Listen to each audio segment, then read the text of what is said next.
दोस्तों, आज की इस वीडियो में हम बात करने वाले हैं बॉलीवुड की ड्रीम गर्ल हेमा मालिनी के बारे में, जो 100 से भी ज्यादा फिल्में कर चुकी हैं। लेकिन दिलचस्प बात यह है कि हेमा मालिनी कभी एक्ट्रेस बनना ही नहीं चाहती थी। मां जयलक्ष्मी के सपने को सच करने के लिए उन्होंने फिल्मी दुनिया की राह पकड़ी। मां ने उन्हें क्लासिकल डांस सिखाने का जिम्मा उठाया। पिता VCR चक्रवर्ती का तबादला चेन्नई हुआ और यहाँ हेमा ने डांस सीखा। 10 तक पढ़ाई करने के बाद ज्यादातर समय डांसिंग में ही गुजरा। फिल्मों में हाथ आजमाना चाहा तो रिजेक्ट कर दी गई। 2 कारण थे। एक कारण था हेमा बहुत दुबली पतली थी। दूसरा, फिल्म इंडस्ट्री के कुछ लोगों को इनका नाम पसंद नहीं आया। रिजेक्शन का असर हेमा से ज्यादा मां पर हुआ। मां की खुशी के लिए उन्होंने खुद को फिल्मों के लिए तैयार किया। आज हेमा मालिनी फिल्मी दुनिया के एक प्रतिष्ठित नाम है, जिनका ड्रामा इनकी फिल्मों में होता था उतना ही निजी जिंदगी में भी रहा। कुछ किस्सों के जरिए हेमा मालिनी की ड्रीम गर्ल और फिर मिसेस धर्मेंद्र बनने तक की कहानी आइए हम आपको बताते हैं। हेमा मालिनी का जन्म 16 अक्टूबर 1948 को तमिलनाडु के अम्मानकुडी में हुआ था। हेमा ने बस 10 तक की पढ़ाई की थी और उसके बाद हेमा डांस सीखने लगी। दरअसल हेमा की मां का सपना था कि वो क्लासिकल डांसर और एक फेमस एक्ट्रेस बने, इसलिए उनकी मां ने दिल्ली के डांस स्कूल में एडमिशन भी करा दिया। बेहतर डांस टीचर की तलाश में कई सारे स्कूल भी हेमा की मां ने बदला था, जिससे हेमा कभी कभी परेशान भी हो जाती थी। बाद में हेमा परिवार के साथ मद्रास आ गई। वही थी उनकी मां। दरअसल उनकी मां का सपना था कि हेमा का डांसिंग स्किल मद्रास में बेहतर हो जाएगा, इसलिए उन्होंने पापा को मनाकर उनका ट्रांसफर मद्रास करा दिया। हेमा के कपड़े से लेकर हेयर स्टाइल तक सब कुछ उनकी मां ही देखती थी। बॉलीवुड फिल्मों की टॉप एक्ट्रेसेस में एक हेमा ने तमिल फिल्म से एक्टिंग करियर की शुरुआत की थी। पहली फिल्म मिलने तक का उनका सफर कई उतार चढ़ाव रहा है। हेमा फिल्मों का ऑडिशन देने जाती थी लेकिन रिजेक्ट हो जाती थी। एक के बाद एक लगातार कई रिजेक्शन हेमा को मिले, पर उन्होंने हार नहीं मानी। किस्सा यह भी है कि 1961 में जब हेमा ने एक तमिल फिल्म में पहली बार एक्टिंग करने का मौका मिला, जैसे ही हेमा ने एक्टिंग करना शुरू किया, वैसे ही फिल्म डायरेक्टर ने यह कहकर रिजेक्ट कर दिया कि वो बहुत पतली है और हीरोइन नहीं बन सकती है। इसके बाद उनका ये रोल वेन निर्मला को दे दिया गया। डायरेक्टर का कहना था कि हेमा का नाम बदलकर सुजाता रख दिया जाए। हेमा और उनका परिवार इस बात से बहुत दुखी था। साथ ही ये भी कहकर मना कर दिया कि उनके अंदर हीरोइन वाली कोई बात ही नहीं है। इस बात से उनकी माँ और वो बहुत आहत हुई, पर हेमा के मन में ये सुकून था कि उनको अब फिल्मों में काम नहीं करना होगा। लेकिन जब हेमा ने अपनी माँ को इन बातों से उदास और परेशान देखा तो उन्होंने मन में ये ठान लिया कि मैं एक्टिंग करके दिखाऊंगी और मेरा नाम भी हेमा मालिनी ही रहेगा। इसके बाद वो कई सारी तमिल फिल्मों में छोटे मोटे रोल किए। तमिल फिल्मों में काम करने और कुछ फिल्मों में रिजेक्शन मिलने के 4 साल बाद हेमा ने राज कपूर की फिल्म सपनों के सौदागर से डेब्यू किया। हेमा मालिनी ने राज कपूर के साथ फिल्म सपनों का सौदागर से हिंदी फिल्मों में एंट्री की थी। इस फिल्म के लिए हेमा ने राज कपूर को स्क्रीन टेस्ट दिया था। टेस्ट के दौरान राज कपूर ने अपने दोस्तों को स्टूडियो में बुलाया और कहा, इस लड़की को देखिए, ये एक दिन बहुत आगे जाएगी। जबकि ऑडिशन के दौरान हेमा ने साफ कह दिया था कि उन्हें अभिनय की ज्यादा जानकारी नहीं है। राज कपूर के इस फिल्म से बॉलीवुड में कदम रखने के बाद हेमा ने कभी भी पीछे मुड़कर नहीं देखा।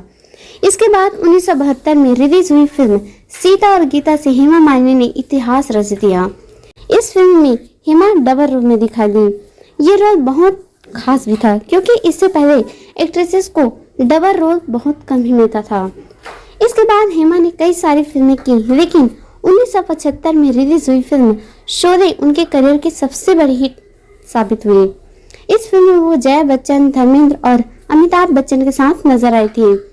बसंती के रोल में नजर आई हेमा मालिनी ने अपने डांस से भी लोगों का दिल जीत लिया था। बसंती के हाव भाव और डायलॉग आज भी लोगों को बहुत पसंद आते हैं। 1977 में रिलीज हुई फिल्म ड्रीम गर्ल में भी हेमा मालिनी के करियर में अब तक की सबसे बड़ी हिट साबित हुई थी। इस फिल्म के बाद ही उनका नाम ड्रीम गर्ल रख दिया था। हेमा मालिनी की फिल्म सपनों के सौदागर जब रिलीज हुई थी तब उनकी माँ काफी खुश हुई। इसके बाद उनकी माँ ने हेमा को एक कार गिफ्ट करना चाहती थी। कार लेने के वो हेमा के साथ भीम सी के गैराज गई। सपनों के सौदागर की रिलीज के बाद हेमा के कई बड़े फैन हुए और उनमें से ही एक थे ये भीम सिंह। कई कार देखने के बाद हेमा को एक विदेशी कार पसंद आई, पर इसके लिए उनके पास 5,000 रुपए कम पड़ गए। भीम सिंह ने पैसे कम बावजूद हेमा को कार दे दी। हेमा की मां ने 5,000 रुपए बाद में देने का वादा किया और कार घर देके चली गई।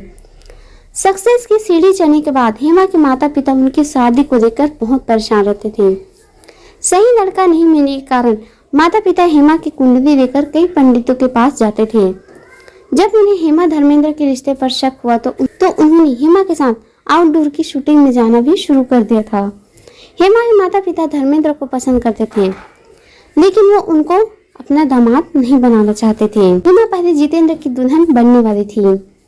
फिर फिल्मी अंदाज में धर्मेंद्र ने किया था प्यार का इजहार। आइए आपको बताते हैं। हेमा ने अपनी किताब हेमा मालिनी दी ऑथराइज्ड बायोग्राफी में ये बताया था कि जितेंद्र कपूर और संजीव कुमार दोनों ने ही हेमा को प्रपोज किया था और वो दोनों शादी भी करना चाहते थे, लेकिन वो हमेशा से यही चाहते थे कि वो शादी सिर्फ उसी से करेंगे जिससे वो प्यार करती हों। दरअसल संजीव कुमार उस समय अपने करियर के टॉप पर थे और वो हेमा के साथ शादी करना चाहते थे। वहीं जितेंद्र भी हेमा को पसंद करते थे और हेमा जितेंद्र की फैमिली भी चाहते थे कि दोनों शादी कर लें। हेमा जितेंद्र को सिर्फ अपना दोस्त मानती थी, पर परिवार के दबाव के कारण हेमा और जितेंद्र शादी करने के लिए मान गए थे। इसके बाद शादी की तारीख भी फिक्स हो गई थी और शादी की तैयारियां भी शुरू हो गई थी। इसी दौरान जब धर्मेंद्र को ये पता चला कि हेमा की शादी हो रही है, तब वो फिल्मी अंदाज में जाकर शादी रुकवा दी। इसके बाद हेमा भी मान लेती है कि वो भी धर्मेंद्र से ही प्यार करती है और शादी भी उन्हीं से करना चाहती है। 1980 में आखिरकार दोनों की शादी हुई। हिंदू मैरिज एक्ट के हिसाब से पहली पत्नी के रहते दूसरा विवाह मुमकिन नहीं था, इसलिए धर्मेंद्र ने धर्म बदलकर इस्लाम कबूल किया और इसके बाद उन्होंने हेमा से शादी की। बाद में तमिल अयंगर रीति रिवाज से भी दोनों का विवाह हुआ। आइए दोस्तों, आपको बताते हैं कि हेमा और धर्मेंद्र की मुलाकात कैसे हुई थी। धर्मेंद्र और हेमा की मुलाकात एक फिल्म की प्रीमियर पर हुई थी। जब हेमा ने पहली बार ही धर्मेंद्र को देखा था, वो उन्हें बहुत पसंद आए थे। साथ ही धर्मेंद्र का ऐसा भी कहना था कि अगर धर्मेंद्र के जैसा उन्हें कोई मिल जाएगा तो वो उनसे शादी करेगी। इधर धर्मेंद्र के मन में हेमा को लेकर यही ख्याल थे।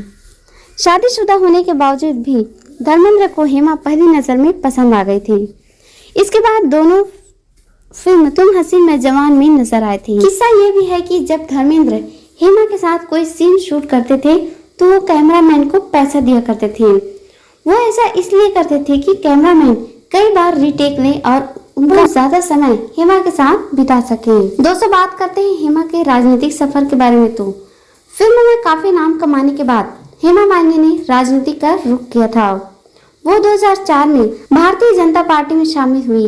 इसके बाद वो इसी पार्टी के सहयोग से राज्यसभा की भी सदस्य बनी। राज्यसभा का कार्यकाल खत्म होने के बाद हेमा 2 बार लोकसभा सांसद भी चुनी गई। 2014 में पहली बार मथुरा से चुनाव लड़ी और जीत गई। 2019 में दोबारा इसी सीट से सांसद भी चुनी गई।